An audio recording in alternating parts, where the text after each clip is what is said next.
Yo, what's going on, Team Tweedie? I hope you're all super well. Welcome to episode 16 of #AskTweedie. We got the man, Matt Sheldon, the man, the myth, the legend. How are you going? What's up, guys? I'm doing great. So, Matt's on here. We're going to give you guys as much value as possible. Whoa. We got an Instagram live down there and an Instagram live down there. If you don't follow us, that's me up there. Matt, you're just over there. You gotta move your head the other way, yeah. That's Matt's Instagram, there's mine. Make sure you follow us. Okay, so let's get right into the questions. Robson Diamond says, what's the key difference between top-level professional footballers, e.g. Premier League, La Liga, and 3rd or 4th division footballers? That's a great question. I like it. Yeah, that's a really good one. You want us to kick it off? Yeah, I'll kick it off. So, in my opinion, far out. I got you start. Alright, so I think I have a pretty big opinion on this, and I'm like, this is what I thought about a lot, because I've gotten that question a lot. Yeah, I've really thought about it, and I've watched games, I've like analyzed what even made me different right now compared to me in high school. Yeah. And I would say, almost, it's not about like, I would say it's the point of perfecting and making it consistent.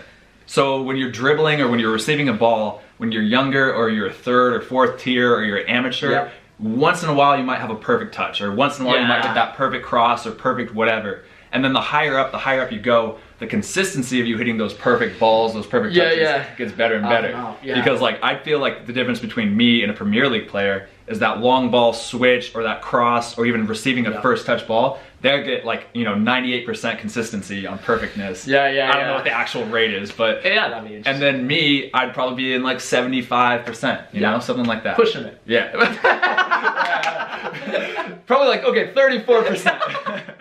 Yeah, like, I think that's a really good point, because like, when you watch Real Madrid or Barcelona play, rarely do they even make a bad touch. Yeah. And I think it comes down to their understanding of the game. If you ever, like, you analyze players, you know that their ability to position themselves where they can go forward with the ball or really hurt teams by creating an overload on one side of the pitch, that's what I think separates it. Because, if I'm playing, for example, if I'm playing in a 5th division team, it's almost like people know where to position themselves, but they don't understand the better position. Yeah, that's true. And your teammates around you, like when you receive the ball, like where there's good options and then there's the best option. Of course. Like the same thing. And so it's the position, but then also what they do with the ball. So with the dribbling, where they dribble. Do they dribble to the right of the player or to the left? If they dribble to the right, they're attracting this guy, but if they dribble to the left, they might be attracting 3 players to then create the switch. Yeah.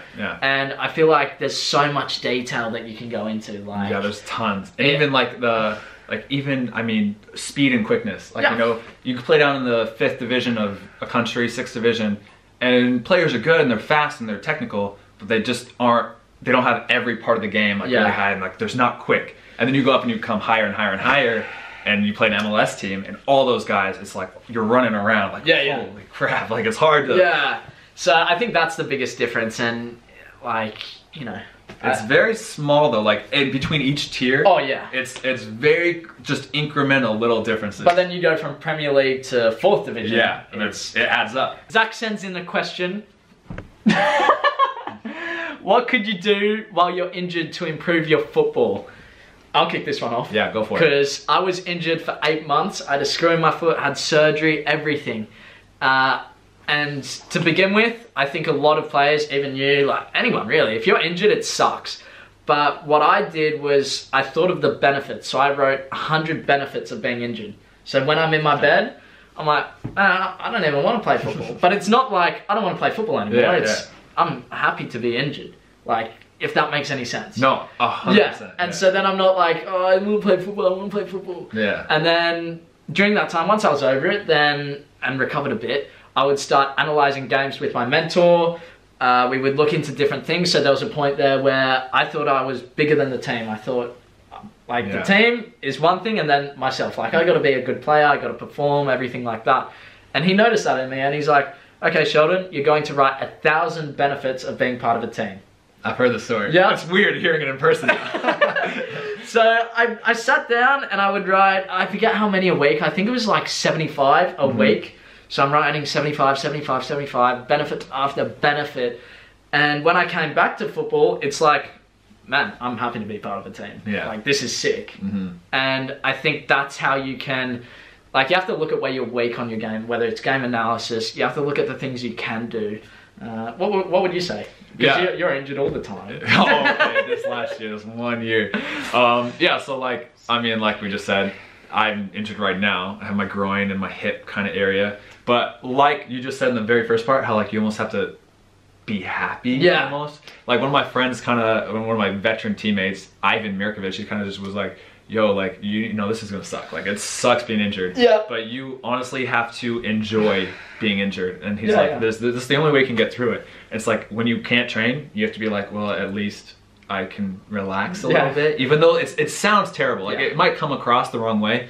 But the idea behind it is that you have to have a good mental state. 100%. And then, like, you can do game analysis, you can do, and it depends on the injury. Like, sometimes you might be able to do upper body in the gym, you might be able to do some juggling. There's always something you can do. And if you are bedridden, by the very, you know, the smallest thing you can do is just watch game, do your own games, analyze those games, analyze better professional games, stuff like that. 100%. Okay.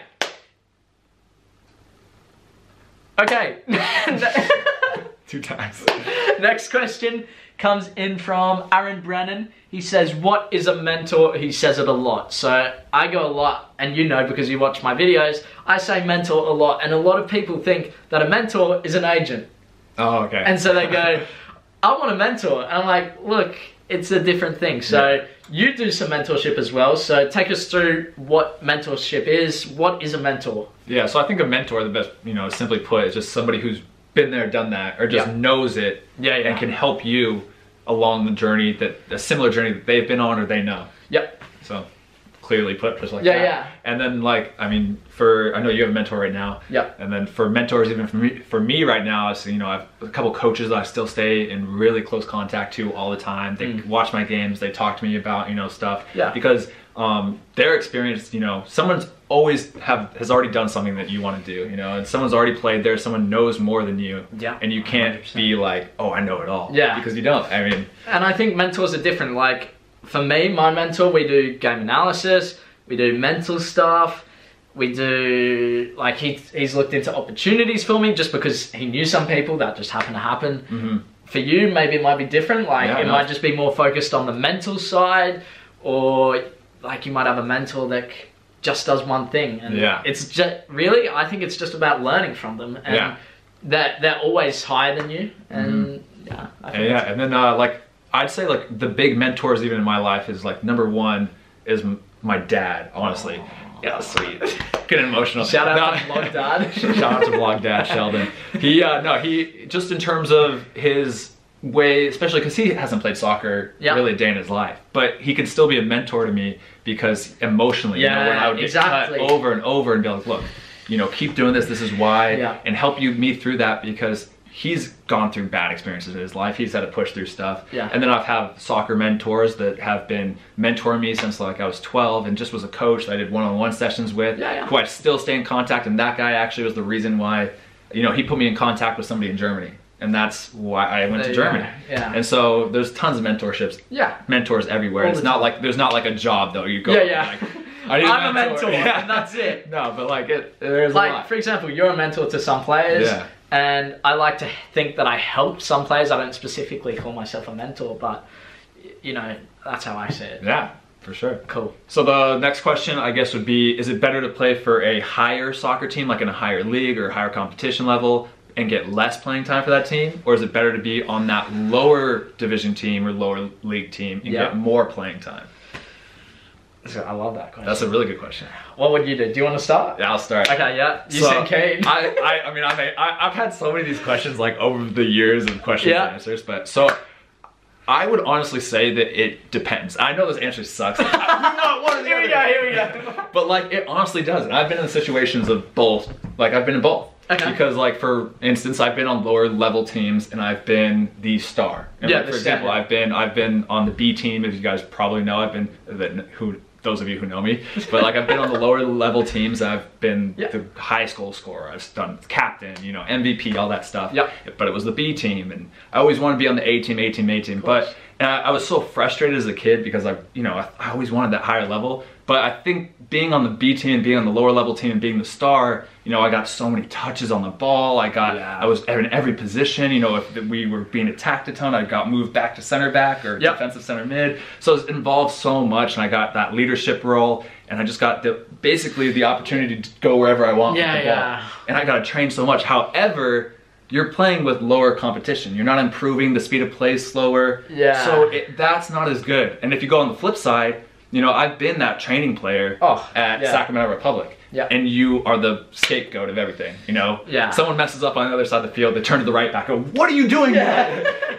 But honestly, it's good because you're playing at such a high speed, you're learning, you know, every single player's like, no, you take 2 steps right, go here, pass this ball, you get yelled at a ton, and you get almost no playing. I got no playing time. I got 1 exhibition game the whole year. But I learned so much from that as well. But my confidence was lower, so it's pros and cons to both sides. See how I see it, they both, like you said, they both have their benefits. But for me, I feel like the most valuable thing and what you're going to learn the most from is playing. But if you're able to train at a very high level, like when I was in Spain for, far out, I don't even know, a month. Far out, mate. Far out, mate.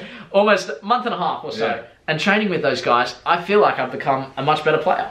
And now I can come back and play, so...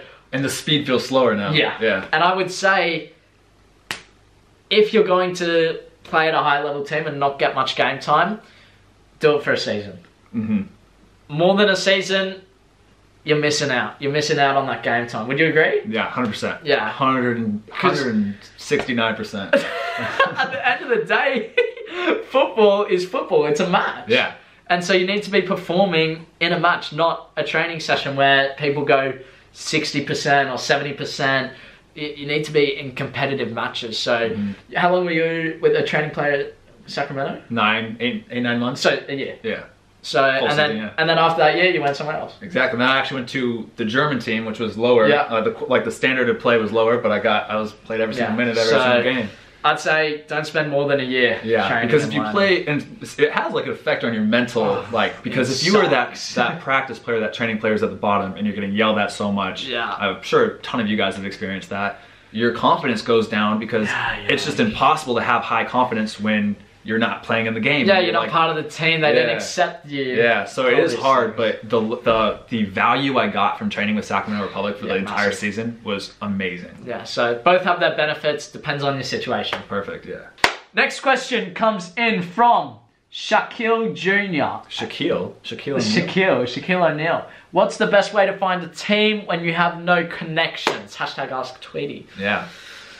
That's a tough one. I want to start it off by saying, to find a team in football, well, 80% of football is connections. And we're talking playing, I'm talking your skills, your skill set. I would say 80% is knowing people, because... unfortunately or fortunately. Because I would never have got an opportunity at Crawley Town if I didn't know people. I would never have got an opportunity in Spain if I didn't know anyone. And that's just how it works. And I'm sure it's the same for you. Same exact. Everything. All of my contracts I've ever gotten have been through some sort of connection. And so if you don't have, you have no connections. So let's just say you've been living under a rock for 18 years. Well, a lot of people always say they have no connections, but they have a lot of connections. I want to say, I'm going to jump in here. My dad's, how I got the opportunity just to come over and live in England and play with a team. My dad's workmate, his friend, was here. And he's like, come in, I'll put you in with this team. There, see, just your dad's... you say you have no... This guy we hadn't even spoken to for years. And so keep going. So I would say exactly that. A lot of people okay, I just know my teammates, my coach, and then other than that, I have no connections with the pro game. It doesn't need to be a scout or a huge time, big time agent or a pro coach to be considered a connection. No. Because the connection I got to Germany was through my U12 coach. And I was just kept on talking to him. I randomly hit him up or I think he might have messaged me on Facebook to the middle of my college season in the middle of my college career, and he's like, how's everything going? Just checking up on you. I stayed in contact with him, and he put me into contact, once I kind of said that I wanted to go pro with a guy who was from Germany. That's how and then we all met up, and then he sent me to Germany, and then it worked out there.